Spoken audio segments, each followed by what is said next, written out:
자, 오늘 설교 말씀의 제목은 소망의 행진입니다. 우리가 다룰 본문은요, 창세기 35장 16절에서 우리 36장까지를 우리 다 다루면서 이제 하나님께서 야곱의 시대를 이제 종결하시고 그 뒤로 보면 이제 야곱의 아들들을 통해서 하나님이 새로운 이제 역사를 이제 이끌어 가십니다. 자, 우선 야곱의 시대가 어떻게 종결이 되고 그것이 또 우리에게 의미하는 바가 무엇인지 우리가 좀 말씀을 통해 살펴보기를 원합니다. 먼저 베델로 올라가는 그 여정 속에 야곱이 가장 사랑했던 아내 라헬입니다. 라헬이 아이를 낳고 그냥 죽어버려요. 라헬이 좀 몸의 건강 상태가 그렇게 좋았던 것은 아니었던 것 같습니다.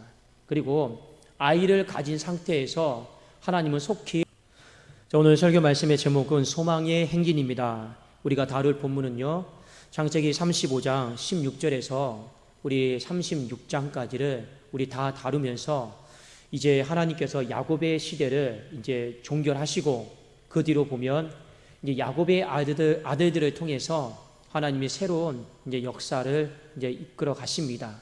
자, 우선 야곱의 시대가 어떻게 종결이 되고 그것이 또 우리에게 의미하는 바가 무엇인지 우리가 좀 말씀을 통해 살펴보기를 원합니다. 먼저 베델로 올라가는 그 여정 속에 야곱이 가장 사랑했던 아내 라헬입니다. 라헬이 아이를 낳고 그냥 죽어버려요. 라헬이 좀 몸의 건강 상태가 그렇게 좋았던 것은 아니었던 것 같습니다. 그리고 아이를 가진 상태에서 하나님은 속히 베델로 올라가라, 또 베델로 올라가라, 약속의 땅으로 가라 말씀하셨고 속도를 내라라고 하셨기 때문에 그것이 라헬에게는 좀 짐이 되었던 것 같습니다. 어찌되었든 간에 라헬이 오늘 노산하면서 자녀를 낳는데 낳고 죽어요. 그래서 라헬이 그 자녀를 보고 이름을 이렇게 짓습니다. 베노니. 자, 정확하게 말하면 벤온이에요. 히브리어로 벤은 아들이라고 하는 거고 오니는요 슬픔이다라고 하는 거예요. 그래서 내 슬픔의 아들 벤오니 이렇게 명명을 했습니다.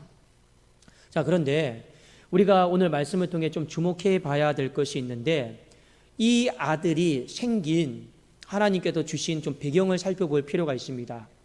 라헬이 야곱과 함께 밧단 아람에서 20년 전에 그가 라헬을 통해서 아들을 낳았는데 그 아들이 요셉이에요. 여러분, 요셉의 이름의 뜻이 무엇이냐면 하나만 더 주십시오. 내게 하나만 더 더해달라는 것이 요셉의 뜻입니다.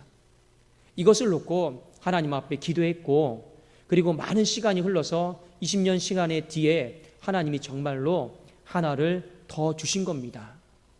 어떻게 보면 가정 가운데 야곱은요 레아와 라헬이 있을 때 레아보다는 라헬을 훨씬 더 사랑했어요. 그리고 레아가 자녀를 많이 낳기보다는 라헬이 자녀를 많이 낳기를 원했습니다. 그런데 여러분, 인생이 뜻대로 안 되잖아요.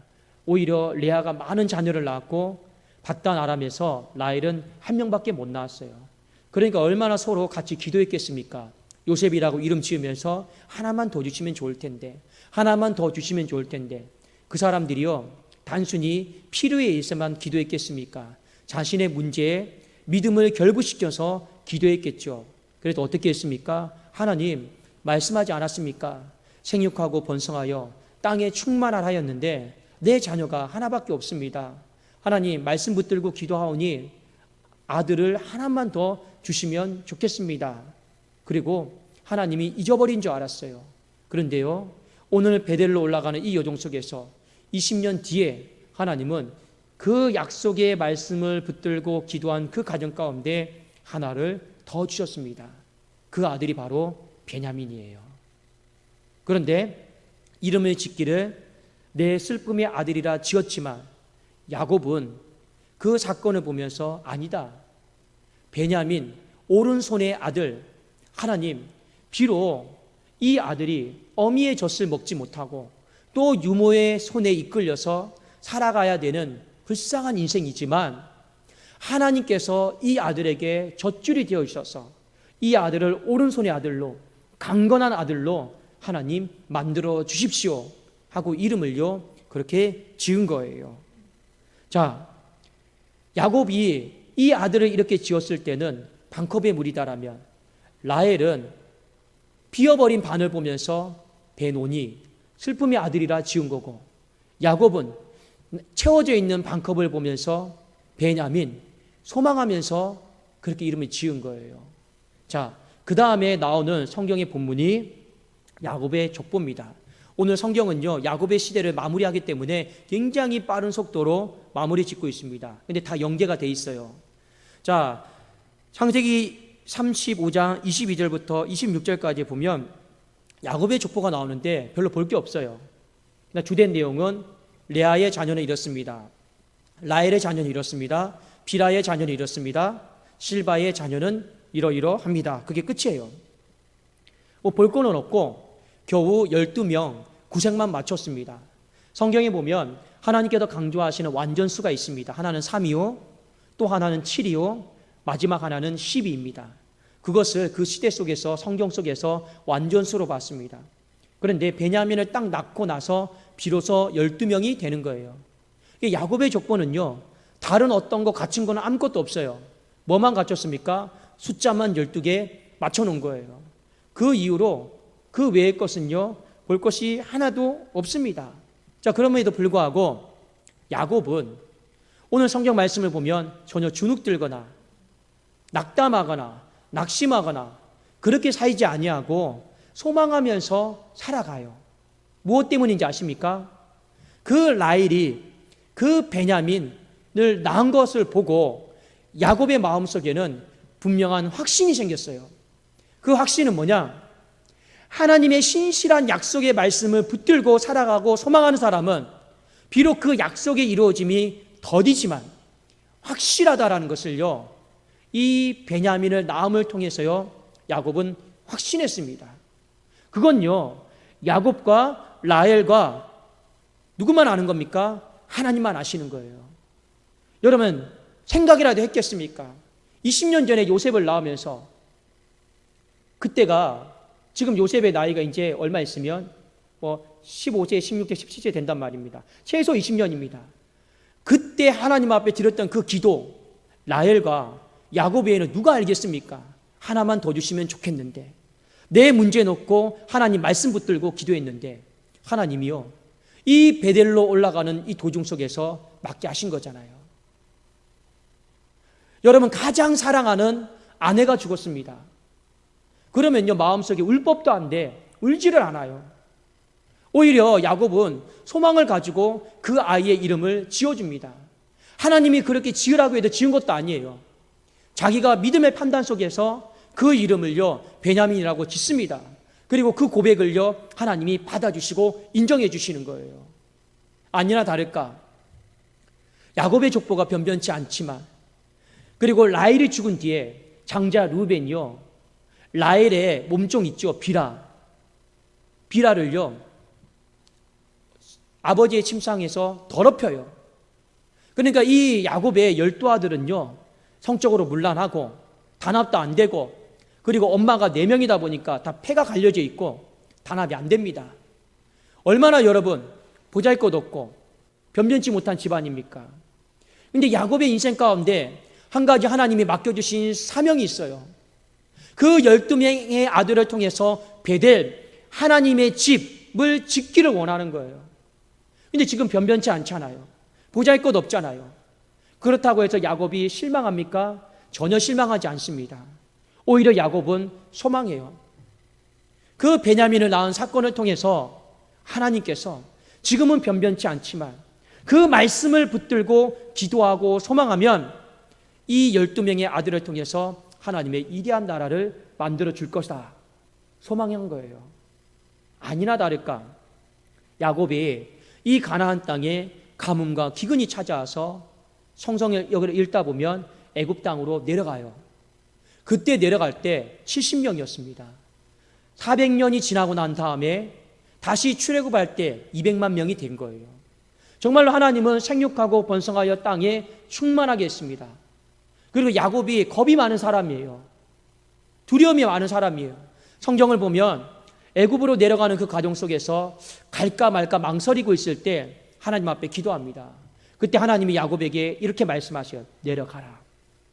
내가 너에게 약속한 대로, 내가 너에게 꿈을 준 대로 네 허리에서 왕이 나오게 할 것이고 네 허리에도 총애가 나오게 할 것이고 너는 소망의 행진을 그곳으로 가서 하라.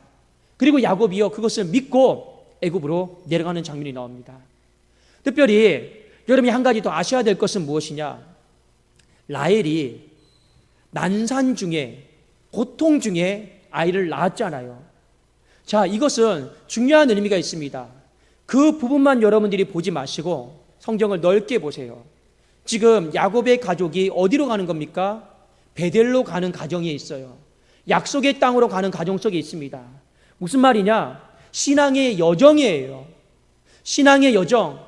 저도 저 천국을 향해 가는 가정 속에 있고 여러분들도 천성을 향해 가는 과정 속에 고통의 시간, 난산의 시간, 아픔의 시간을 겪을 수가 있습니다.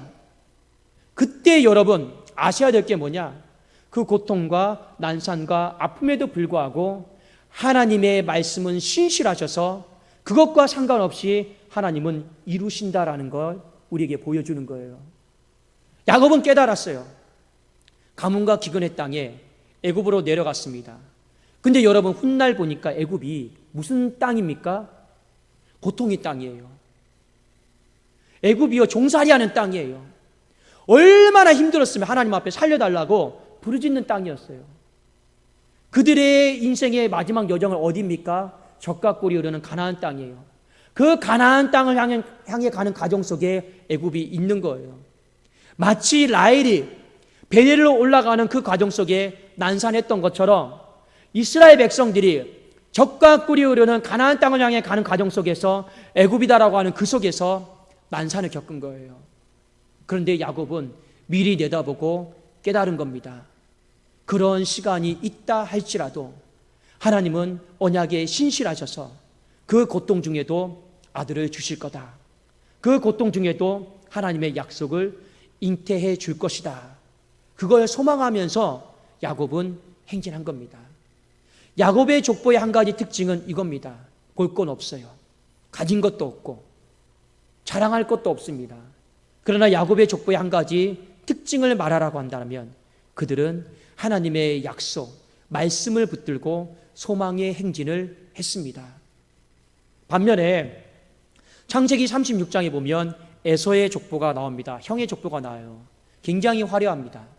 무려 1절에서 43절까지 얼마나 많은 왕들이 배출되었으면 얼마나 많은 족장들이 배출되었으면요 그 이름을 다 적기에도 힘들 정도예요. 에서의 족보는요 소망의 행진이 아닙니다. 에서의 족보는 한마디로 말하면 내 힘의 행진이에요. 여러분이 창세기 36장을 읽다 보면 특히 족보를 보다 보면 도대체 이것을 통해서 우리에게 주시는 메시지가 무엇일까 잘 다가오지 않을 때가 있습니다. 그렇죠? 그런데 창세기 36장을 통해서 에서의 족보를 통해서 여러분이 꼭 기억해야 될 지명이 하나가 나오고 꼭 기억을 해야 될 이름이 한 가지가 나옵니다. 자, 그것을 여러분 좀 같이 보기를 원하는데 자, 한번 봅시다. 창세기 36장 18절과 19절입니다. 자, 거기를 한번 같이 볼까요? 자, 먼저 우리 18절 함께 읽도록 하겠습니다. 시작. 에서의 아내인 오홀리바마의 아들들은 여호스 족장, 얄람 족장, 고라 족장이니 이들은 아나의 딸이요 에서의 아내인 오홀리바마로 말미암아 나온 족장들이라. 자, 에서의 아내 오홀리바마를 여러분 꼭 기억하셔야 돼요. 그 다음에 19절입니다. 시작. 에서 곧 에돔의 자손으로서 족장된 자들이 이러하였더라. 자, 그 다음에 20절에 보면 그 땅의 주민 호리 족속 세일의 자손은 어쩌고 저쩌고 나옵니다. 여러분, 에서가 아버지 이삭의 스라에 있을 때 이미 가나안 여인과 결혼을 해서 가정을 이루었습니다. 그런데 에서의 삶 속에 또 결혼을 해요. 누구랑 결혼하느냐? 이스라엘 팔레스타인 지방의 남부 지역에 보면 이 세이산이다라는 엄청난 큰 지대가 있습니다. 그 세이산의 원주민들이 누구냐? 호리 족속이에요. 호리 족속. 좀 머리에 그려지십니까? 그 세이산의 원주민이 호리 족속인데 굉장히 힘이 강해요. 그런데 에서가 그곳으로 들어갔어요. 왜 들어갔느냐? 정략 결혼하려고. 그 호리 족속 중에 누구랑 결혼하느냐? 오홀리바마라고 하는 여인과 결혼을 합니다. 그리고 훗날 어떻게 하느냐? 에서가 힘을 키워요. 그래서 1차적으로 이 원주민들을요, 소위 말하면 호리 족속들을요, 쫓아냅니다. 그리고 에서의 후손이 에돔 족속이죠. 이 에돔 족속이 이 세이산에 남아있는 이 호리 족속의 나머지 사람들을요, 나중에 다 쫓아냅니다. 그래서 나중에 어떻게 바뀌느냐? 원래는 세일산에 거주하는 사람을 호리 족속이라고 그랬어요. 그런데 이것이 나중에 세일산에 거주하는 사람이 에서 에돔 족속으로 바뀌게 됩니다. 그런데 우리가 아셔야 될 건 이겁니다. 에서가 왜 세일산으로 들어갔을까요? 내 힘이 부족하니. 왜 힘이 부족합니까? 야곱은 하나님의 축복과 언약에 포함되어 있잖아요. 그런데 에서는 하나님의 말씀과 언약 밖의 인생입니다. 그러니까 나름대로 자기의 힘과 능력으로 집을 만들려고 했던 사람이에요. 근데 그게 부족하니까 어떻게 합니까? 사람의 힘과 사람의 능력을 의지해서 자신의 인생의 집을 건축하고 건설하려고 했던 사람이 바로 에서입니다.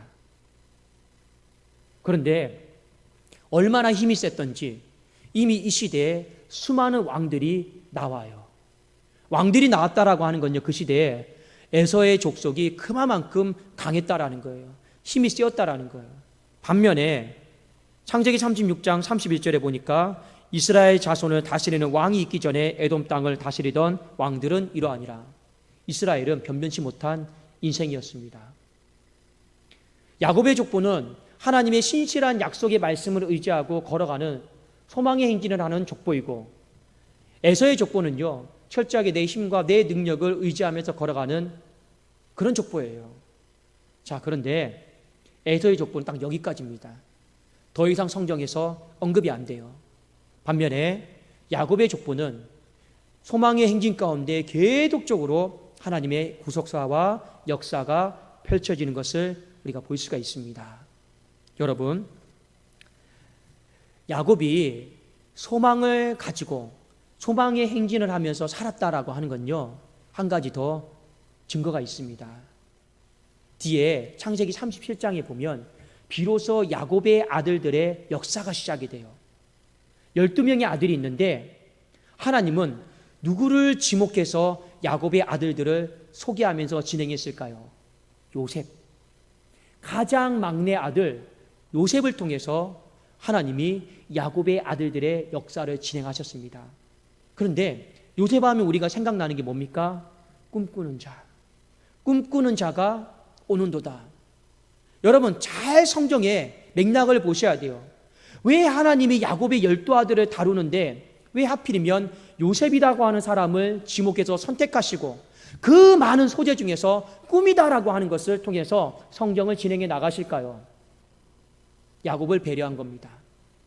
야곱이 하나님 앞에서 소망을 가지고 살아가고 있음을 보여주고 있는 거예요. 이게 무슨 말이냐? 요셉이 어느 날 형들과 이렇게 있다가 꿈 이야기를 합니다. 형의 볕단들이 다 일어나서 내게 다 절했어. 그러니까 형들이 뭐라고 이야기합니까? 네가 나의 왕이 되려고 하느냐? 시기하고 미워합니다. 어느 날은요, 아버지 어머니와 또 형들에게 이렇게 이야기합니다. 아버지 어머니, 하늘의 해와 달과 11개의 별이 전부 다 제 주변에 모여서 절했습니다. 결국에 같은 꿈 내용이죠. 지가 왕 된다라는 거죠. 나머지는 다 자기에게 무릎 꿇는다라는 거죠. 보세요. 지금 베냐민은 여러분 둘째 치고 이 가족 중에서 가장 작은 자가 요셉이에요. 그런데 하나님은요, 가장 작은 자를 예언처럼 왕으로 세우셨고 그 왕 앞에 모두 다 절할 것이라고 했어요. 단순히 요셉이 총리가 되어서 형들이 와서 절하는 거 하나님이 이 정도 이야기하고 싶은 게 아니에요. 야곱의 집이, 이스라엘이 장차 작아 보이지만, 지금은 변변치 않아 보이지만 장차 민족과 열방 가운데 수많은 왕들이 나올 것이고 뻗어갈 것이고 모든 나라들이 그 앞에 다 엎드릴 것이라는 거예요. 그 예언이 언제 성취가 됩니까? 예수 그리스도를 통해서 성취되는 거예요. 나중에 우리가 전부 다 하나님 나라로 갈 것입니다. 그 나라의 왕이 누구이십니까? 메시아예요. 그 모든 나라가, 왕들이 주님 앞에 이름을 시인하고 무릎을 꿇는 거, 그게 여러분 성경의 마지막 이야기 아닙니까? 요셉의 꿈 사건은요, 그걸 보여주는 거예요. 그런데 그것을 육적인 눈으로 보니까 어라? 지가 잘났다고? 우리가 절한다고? 한 번만 더 그런 소리 해봐라. 죽여버릴 거야. 이 영적인 눈이 안 띄니까 그러는 거예요. 그런데 창세기 30장을 보면 이 꿈 이야기를 듣고 야곱이 이런 말을 합니다. 그 꿈을 마음속에 두었더라. 야곱만 그 꿈을 가지고 소망하고 있다라는 것을 성경이 우리에게 보여주고 있습니다. 여러분, 우리가 신앙의 길을 가다 보면, 베델의 여정 속에 우리가 걷다 보면 때로는요, 난산을 하게 됩니다. 고통을 겪게 됩니다. 야곱이 바로 앞에 섰을 때 이런 말을 합니다. 내 나이가 내 조상들의 연수에는 미치지 못하지만 그 아브라함과 이삭과 다른 한 가지가 있다라면 내가 험악한 세월을 살아왔습니다. 난산의 시간을, 고통의 시간을 제가 살아온 것만큼은 확실합니다. 그런데 이 말에는요, 이중적인 의미가 있어요. 그럼에도 불구하고 저는 소망의 행진을 하면서 여기까지 왔습니다. 그 이야기 하고 싶은 거예요. 여러분, 인생의 길을 걷다가 난산이 있습니다. 고통의 시간이 있습니다. 그 부분만 보지 마세요. 무엇을 보셔야 되느냐? 우리 믿음의 전체적인 여정을 보세요. 그 속에서 난산도 있고 홍해도 있고 요단강도 있고 여러 가지 어려움들이 많이 있습니다. 그때 내 힘과 능력으로 행진하려고 하지 마십시오. 그때 우리는 어떻게 해야 됩니까? 신실한 하나님의 약속, 언약을 붙들고 소망의 행진을 감당할 수 있어야 되는 거예요. 그게 바로 야곱의 족보입니다. 에서의 족보는 그렇게 하지를 못했어요. 여러분, 소망이다라고 하는 건요, 어떻게 생기는지 아십니까? 계속적으로 하나님의 말씀을 묵상하고 계속적으로 하나님의 말씀을 붙드는 자에게 소망이 있는 거지, 하나님의 말씀이 없는 자에게는 소망이 없습니다. 내 한계치가 끝이에요. 목회자가 어떻게 하면 소망의 목회를 할 수 있을까요? 사이즈 보고요, 눈에 보이는 환경 보고요, 소망의 목회 못합니다. 소망의 목회를 할 수 있는 일은 딱 한 가지예요. 하나님의 말씀을 끊임없이 묵상하고 하나님의 말씀을 끊임없이 의지하고 나갈 때, 그때 소망의 목회가 되는 것입니다. 여러분, 한 가정에 작은 사건이었어요. 라헬이 베델로 올라가는 그 와중에 아들을 낳았습니다. 야곱은 그 아들의 이름이 현실의 눈으로 봤을 때는 슬픔의 아들이 맞아요. 그런데 야곱이 당장 바꿔버리잖아요. 오른손의 아들로. 아까도 말씀드렸지만 하나님이 그렇게 바꾸라고 해서 바꾼 것도 아니에요. 자신의 믿음의 고백이에요. 자신의 믿음의 고백이 그렇다라고 하는 건 이미 야곱의 마음속에 소망의 행진을 하고 있기 때문에 그게 가능한 것 아니겠습니까? 우리에게 필요한 거 바로 그 모습입니다. 소망의 행진을 하다 보면 때로는 홍해를 만날 거예요. 근데 여러분 기대하세요. 하나님은 그 홍해를요, 갈라지게 하셔서 마른 땅으로 걷게 하셨습니다. 소망의 행진을 하는 사람은요, 홍해 앞에서도 그 땅을 밟는 즐거움이 있어요. 소망의 행진을 하는 사람은 때로는 요단강을 뜻하지 않게 만나게 될 것입니다. 그런데 두렵지 않아요. 하나님이 그 발을 내딛는 순간에, 그 행진의 발을 내딛는 순간에 그 강을 멈추게 하실 것이기 때문이에요. 그러니까 우리는요, 그 강을 찬송 부르면서 찬양하면서 건널 수 있는 거예요. 여러분 생각해 보십시오. 아들을 낳은 것도 낳은 거지만 지난 시간에 보면 유모가 죽은 것 때문에 알론바굿이라고 해서 얼마나 통곡하면서 울었습니까? 그런데 자신이 바단 아람에 가서 첫눈 맞아서 첫사랑 얼마나 애지중지했습니까? 그런데 그 여인이 죽었어요. 여러분 상식적이면 유모가 죽은 것 때문에 울어요? 아니면 가장 사랑하는 사람이 죽은 것 때문에 우는 게 정상적인 겁니까? 가장 사랑하는 사람이 죽는 것 때문에 우는 것이 정상적인데 희한하게 야곱은 거꾸로 됐습니다. 유모가 죽은 것 때문에 통곡하며 울었어요. 그런데 오늘 라헬이 죽은 것 때문에 통곡하지도 않아요. 그저 지나가는 사건 정도로 해석합니다. 이렇게 할 수 있었던 것은 야곱의 마음속에 변화가 생긴 거예요. 나는 베델로 올라가는 사람이다. 나는 하나님의 약속을 붙들고 소망의 행진을 하는 사람이다. 그래도 그 증거로 슬픔의 아들을요 오른손의 아들로 바꿔서 부른 것입니다. 여러분의 인생 가운데도 마찬가지입니다. 어디 족보에 속해서 사시려고 합니까? 야곱의 족보에 속해서 여러분이 소망하면서 살아가십시오. 엉뚱하게 세일산으로 들어가서 조금 더 여러분 얻겠다고, 조금 더 힘 얻겠다고, 조금 더 돈 얻겠다고 그렇게 하지 마세요. 그거요 많이 얻고 많이 힘 있고 많이 자랑하는 것 같은데 딱 거기까지입니다. 오래 못 가더라고요. 여러분의 삶이 소망의 행진으로 말미암아 오래 가기를 주님의 이름으로 축원합니다. 여러분의 마음속에 이 베냐민이 남는 이 사건을 가볍게 여기지 마시고 이 사건은 이후에 야곱에게는요 남은 인생을 내가 확실하게 소망의 행진으로 살아가야겠다라고 하는 이정표였고 지렛대의 역할을 했습니다. 저도 돌아온 뒤에 교회에 어려운 일이 있어요. 모든 일들이 어떻게 판결이 나고 결정이 날지는 잘 모르겠습니다. 그런데 그거 바라보고 걸으려고 하고 있지는 않아요.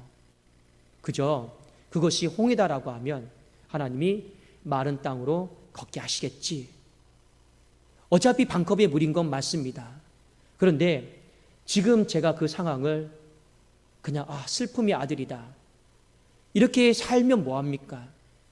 어차피 반컵이다라고 하면 오른손의 아들이 되기를 소망하면서 사는 것이 하나님께서 야곱에게 살기를 원했던 모습이고 야곱이 12아들에게 살기를 원했던 모습이에요. 그 모습은 바로 오늘 이 자리에서 설교를 듣고 있는 여러분들에게도 하나님이 동일하게 요구하고 있는 모습 아니겠습니까? 그렇죠? 그러니까 우리는요 넓게 보세요. 하나님이 정말 넓게 보여주면서 야곱의 아들 중에 그 12명 중에 하나님은 왜 하필 가장 막내 요셉을 선택하셨을까? 왜 그 아들 중에 스토리를 풀어가는데 꿈 이야기로 하나님은 풀어가셨을까? 결국에 우리에게 갖기를 원하는 건 말씀에 대한 소망이요, 말씀에 대한 의지요, 그 말씀을 붙들고 행진하는 것이기 때문에 하나님은요 그렇게 풀어나가셨다라는 걸 저와 여러분이 믿음의 눈으로 바라보면서 또 우리 주눅들지 말고 낙담하지 말고 우리 말씀 붙들면서 말씀이 그 소망을 만들어줄 거라는 거, 비록 더디지만 확실하다라는 거, 그거 믿고 저와 여러분이 걸을 수 있기를 주님의 이름으로 축원합니다.